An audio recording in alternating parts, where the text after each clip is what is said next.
Hey there, I'm Gabe Belanger.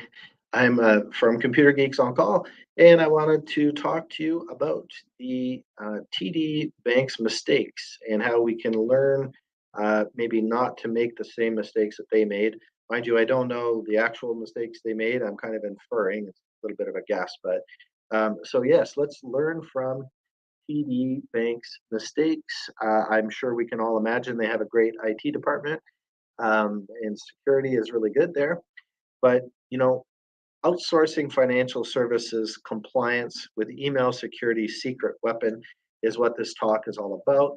I don't know if TD Bank had all of this, enabled and running, but I want to kind of go into the whole secret weapon of email security and how it relates to what happened at TD Bank and some of the mistakes that we can learn from that happened to them and a whole bunch of other organizations as well. So before I get to the story of TD Bank's big mistakes here and email security in general, you can get an email security assessment by filling in my simple form. You can see the link is right there. So https wkf.ms/3 capital K looks like zero or maybe a capital OEOLQ. If you go to that link, I can help you figure out if your email security is compliant. Are you compliant with your email security? If you are compliant, it means that people can't easily send email on your behalf without you knowing. Give you an action plan on how to fix it if you're not compliant or if there's room for improvement.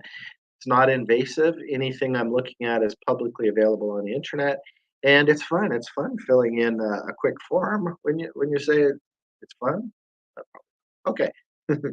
So let's go back to the slides, shall we? So what did happen at the TD Bank? Well, what happened at the TD Bank is they had a phishing breach. Okay, so phishing is that whole concept where people will send an email trying to get you to interact with it, and sometimes in the smallest way or a bigger way, like for example, clicking a link to log into a fake, Facebook account where you're providing your username and password to the hackers, not the actual Facebook website. So that's the phishing concept quickly. So they had this phishing breach. So in the heart of downtown Toronto, TD Bank's headquarters buzzed with usual hum of activity. As employees settled into their morning routines, little did they know a sinister plan was unfolding. It all began with a seemingly innocuous email, the message appearing to be from the bank's IT department, urged employees to review a critical update. The email was crafted with such precision that even the most cautious of staff couldn't resist clicking the link. Unbeknownst to them, this was the attacker's entry point. Phishing. It was a phishing email at TD Bank that started the whole thing. So phishing is a huge topic, and that's part of email security. So once clicked, the link activated a malware hidden within. The malware software silently installed on the victim's computers, capturing keystrokes and harvesting login credentials. The, the attackers had their first foothold inside TD Bank's fortified network. It's a lot of fancy words. So generally speaking, people at TD received an email that they thought was from their IT department, but it wasn't from their IT department. They got fooled into it. Now, I'm going to talk a little bit about some of the email security and compliance that'll make this impossible to happen in the future for them. But this is what happened. An email came, seemed like it was from the IT department, but it wasn't. People clicked on it, a little program got on their computer and it tracked all the usernames and passwords they typed into their computer for some time. And as you'll see, it was quite some time. So armed with the stolen credentials, the attackers moved swiftly. So these are all the logins that were tracked on people's computers who clicked that link. It could be hundreds, could be thousands. It doesn't say exactly. So they probed the bank's systems, searching for weaknesses. Their persistence paid off when they discovered an unpatched vulnerability in one of TD Bank's web applications. This flaw, overlooked in routine security checks, provided them with the means to escalate their access privileges within the network so they could get access to more things. With elevated privileges, the attackers navigated through the bank.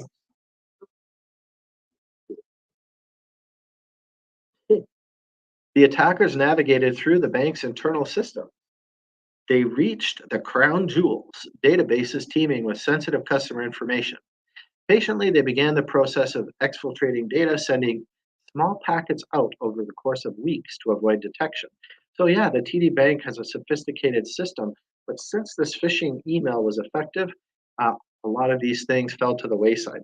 The breach went unnoticed until a vigilant security analyst at TD Bank observed unusual traffic patterns. As an investigation revealed the horrifying truth. Sensitive customer data had been compromised. The bank immediately notified regulatory authorities and launched an internal investigation. Now, they did this because they're required, which is great, to notify the authorities that the breach happened. This is actually pretty great. But let's think about AI here. AI that TD may have, all the security tools and controls. A human being noticed something that looked a little funny. So, haha, AI. There's a person who figured it out here, according to the report.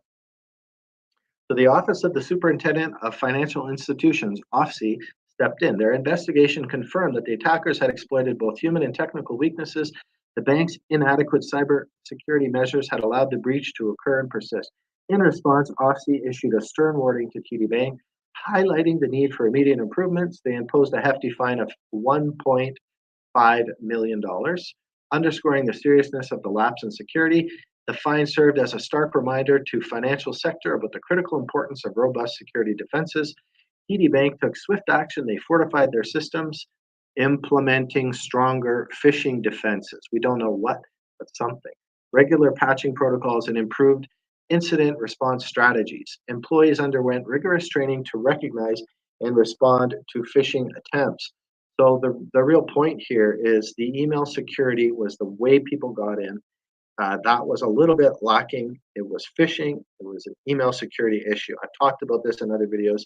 This is the main entry point, even to a sophisticated organization like the TD. So next thing you say is, that won't happen to me. No, it'll never happen to me. It just won't. Of course, that's the attitude that a lot of people take. Business owners are risk takers. We're like, we'll try it out. If something comes up, we'll deal with it then.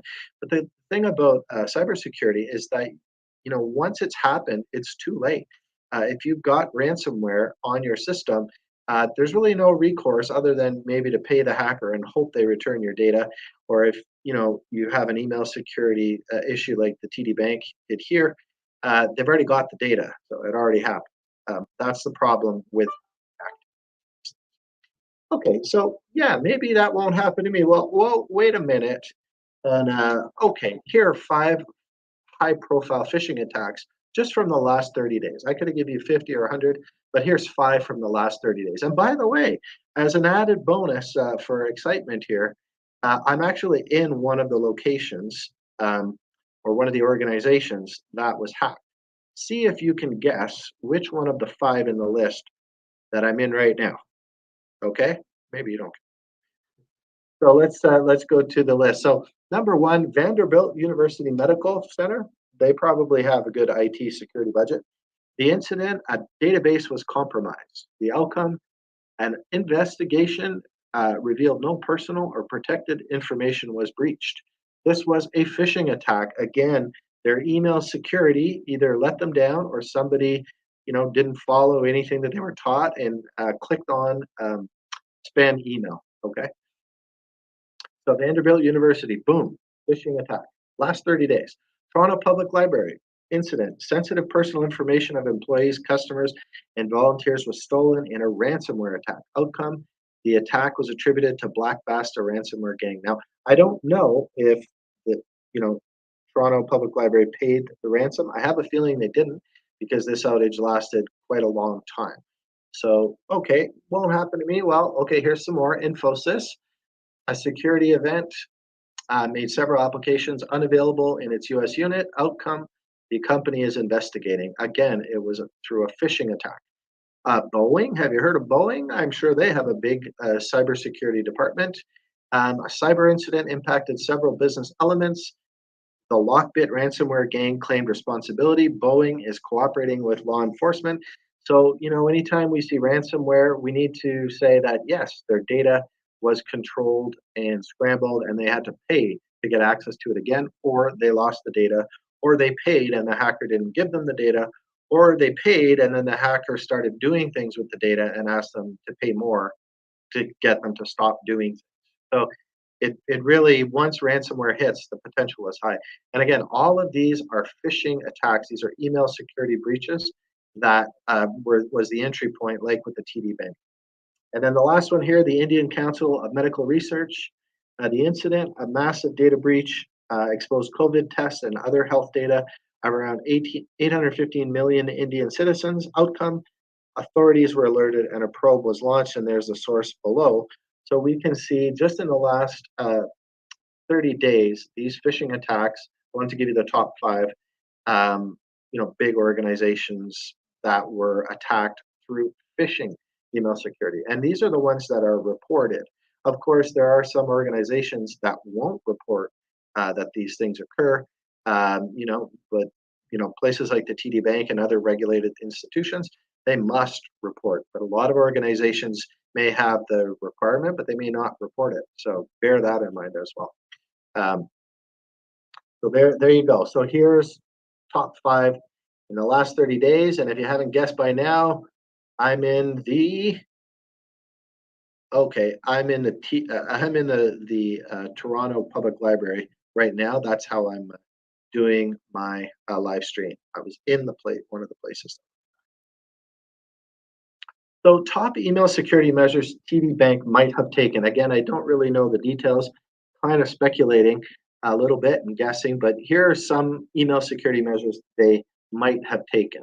So this is the secret weapon. The secret weapon here, the little known, hard to kind of understand secret weapon. Well, the secret weapon is all about proving that you are who you are when you're sending email from your organization to someone else.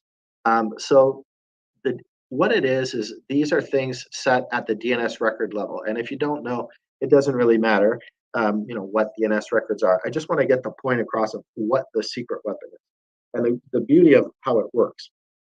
So the DMARC, domain-based message authenticating, reporting, and conformance. It specifies the policy for email messages that fail SPF or DKIM checks. It includes the domain policy, non-quarantine or reject, and provides instructions on how to report these failures. Example, please, send an email here so that, that's the actual record. But you can have a method where you're told how to respond to this so that you, as the person trying to send the email to them, will be informed. So that's the DMARC. The SPF, sender policy framework, that one is essential on almost every email server. It defines which email servers are authorized to send email on behalf of the domain. It helps prevent spoofing by verifying the sender's IP address. And so if you're sending out email through Microsoft 365, the SPF record on your DNS says, I'm allowed to send out email through Microsoft 365's email server. So that's cool. I'm going to get into why that's not enough in a moment.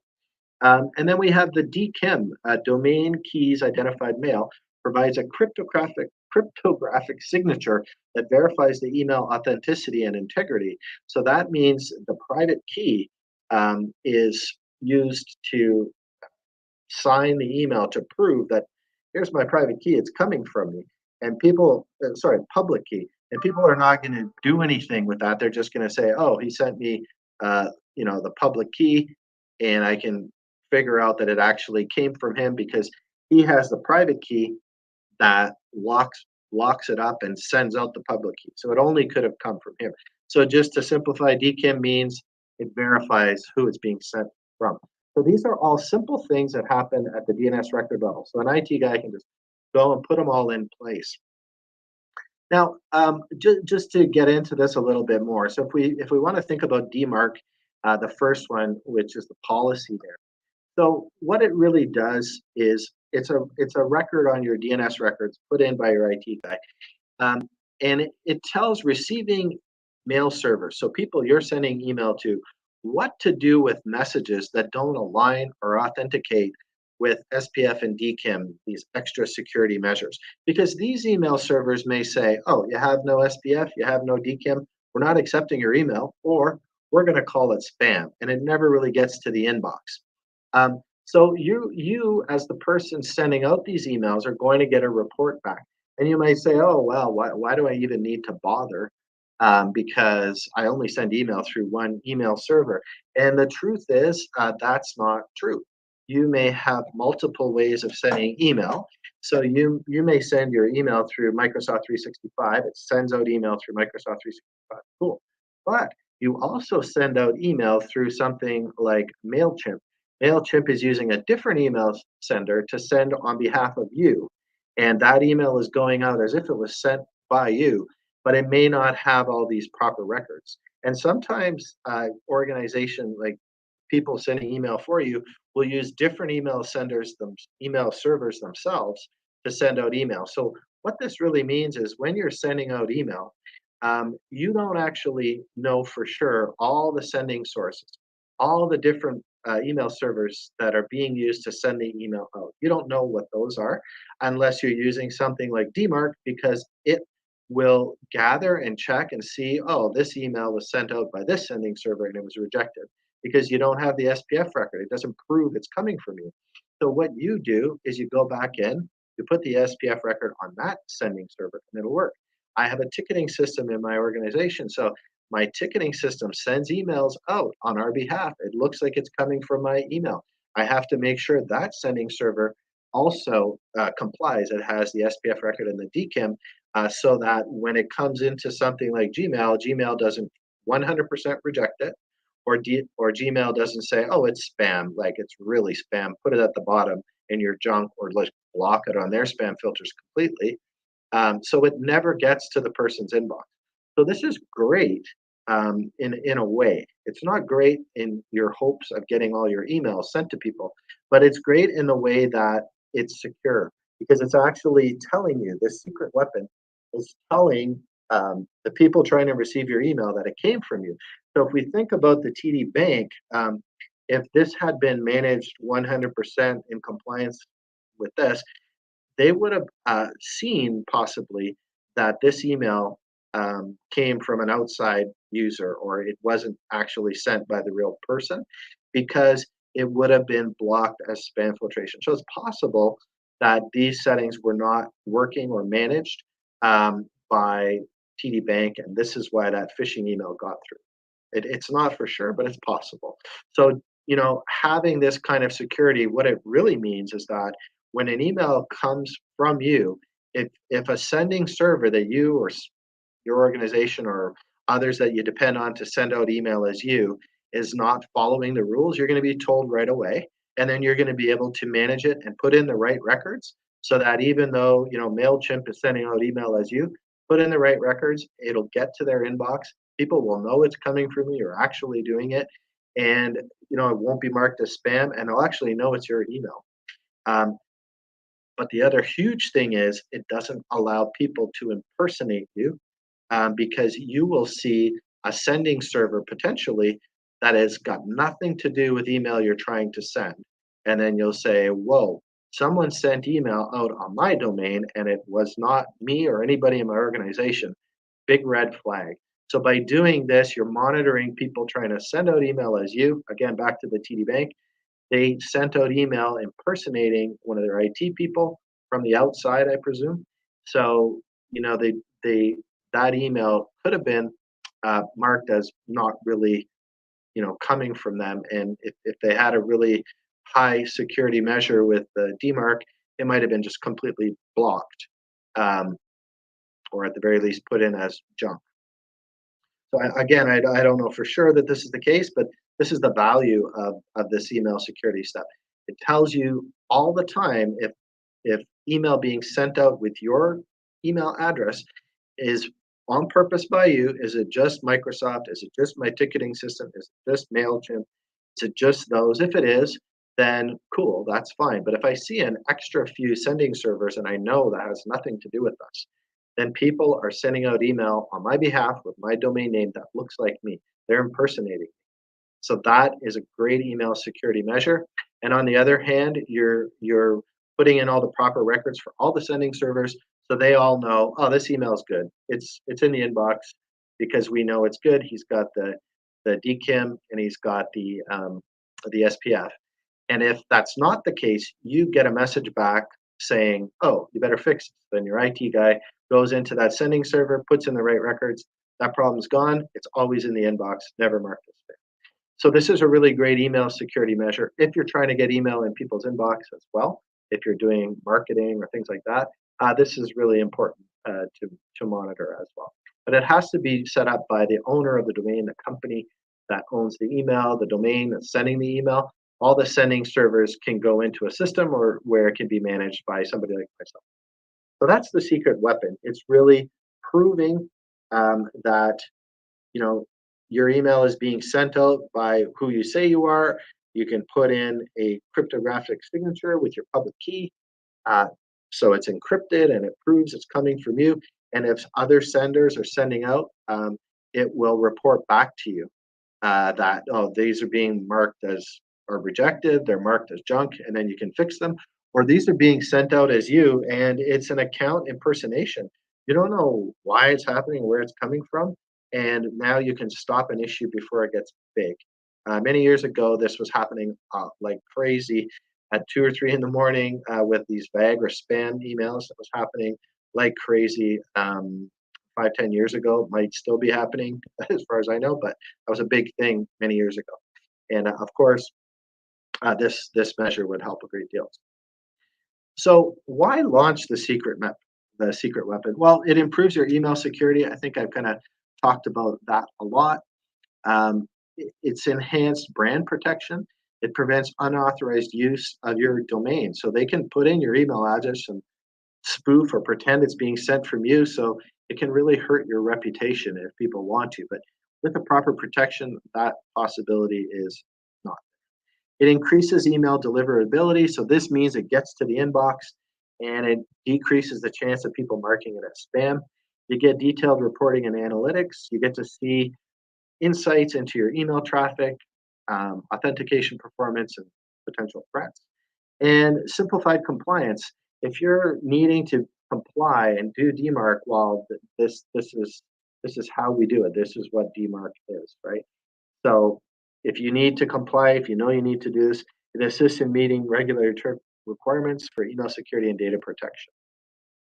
That's why I call it a secret weapon, and that's why you should launch it.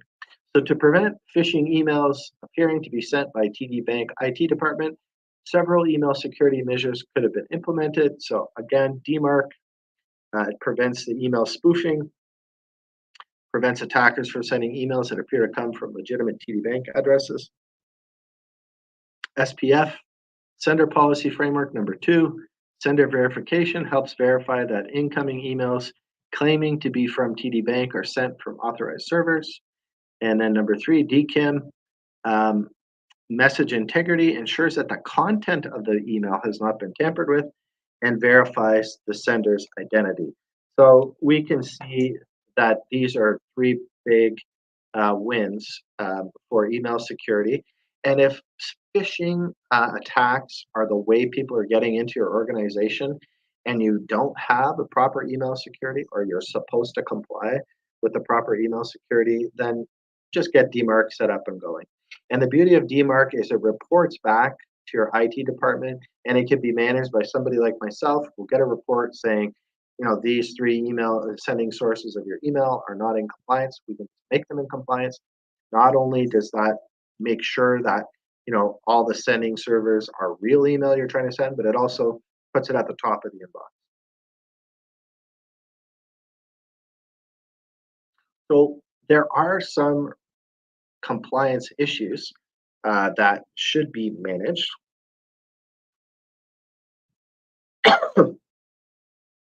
And if you think about it here, if we look at the Canadian regulators requiring DMARC, they require DMARC.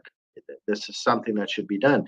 The CRTC, and here's a little bit more information, the statement from them.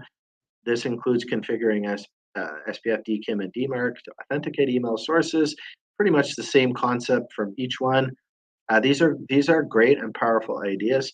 The top 3 most common businesses that might be impacted by this regulator is ISP, television, radio broadcasters, telecom companies. Then we can see OSFI, Office of the Superintendent of Financial Institutions.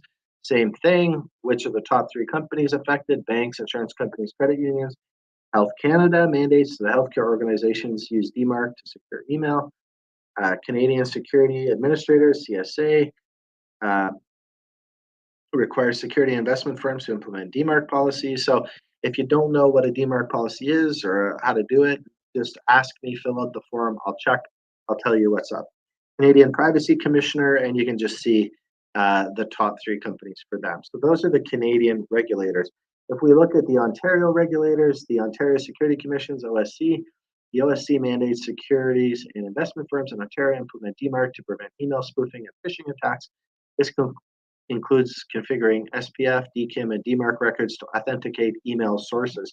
So we keep talking about email sources, but what it's saying is that, when the email is coming from you, it says it's coming from you, it's actually coming from you.